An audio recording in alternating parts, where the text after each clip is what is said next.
Hi friends! Welcome to today's afternoon activity.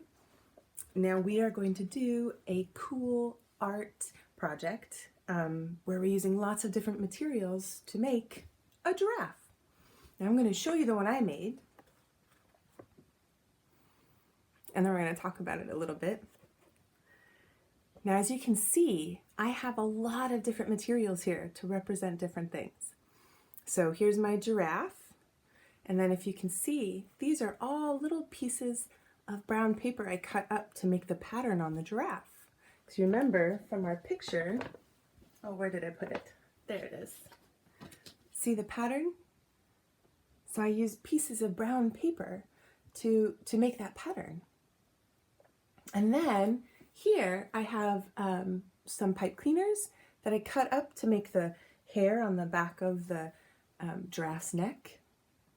And then I have some feathers that I used for grass that's on the savanna. And I cut out some paper trees for in the background. And then I also used some paper straws, some craft straws like we have in the classroom. And I cut them to look like more like short grass. See that?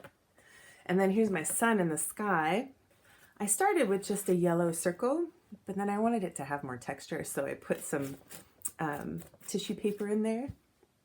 If you have poof balls at home, like little different colored poof balls or cotton balls, you can use those. I also used, for the tail, if you can see, I used a feather and another pipe cleaner on the bottom to give it that shape that's on the bottom of the, see, on his tail. Can you see that? So there's a lot of different materials you can use to make this.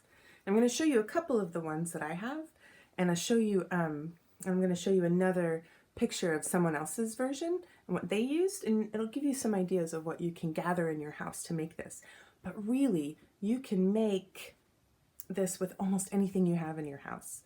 I didn't want to use anything specific because I don't know what craft supplies you have at home, but this is your chance to kind of brainstorm with your mom or dad or the adult that's with you and see what you can come up with. I just happen to have a googly eye. I like googly eyes, so I put a googly eye on my giraffe. All right. Now, in the giraffe folder, I found this outline of a giraffe. Now, if you don't feel comfortable drawing your own giraffe, like on yellow construction paper, then you can use this outline of a giraffe to either help you trace onto yellow paper, or you can cut it out, or your adult can cut it out for you, and you can use it as your base. That's what I did with mine, is I cut mine out, and I flipped it over, and then I colored it yellow to give it more of the color of a giraffe. So this is in that file for you to print out if you want to use it as a guide for your giraffe shape. Then, for my two pieces of construction paper, I wanted a blue sky, and then I decided to make the ground kind of green. And to do that, I used one full sheet of construction paper, and then I took my green sheet, and I just tore it.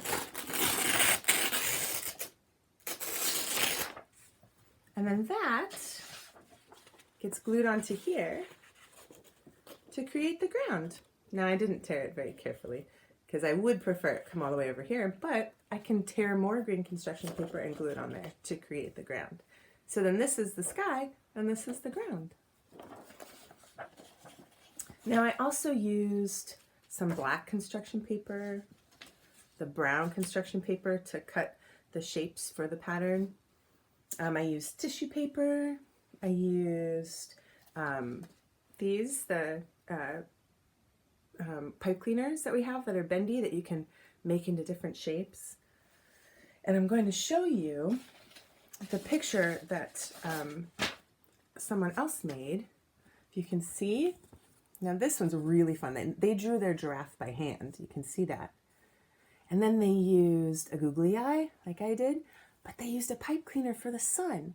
Or you can use yarn or poof balls if you have poof balls, or you can paint cotton balls yellow, whatever you would like to use. So you see that one? That one also gives you lots of ideas. That one's pretty cool. So there's lots of different ways you can do this project.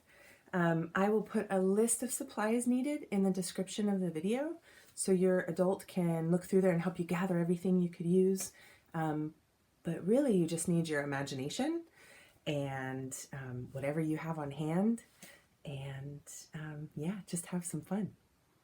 Okay, my friends, I can't wait to see what you do with your giraffes and how you decorate them. You can do as much or as little as you like. I can't wait to see. I'll show you mine one more time so you can see what it looks like. I hope you have fun creating your giraffes, and I will see you later. I can't wait to see your pictures. Bye, my friends.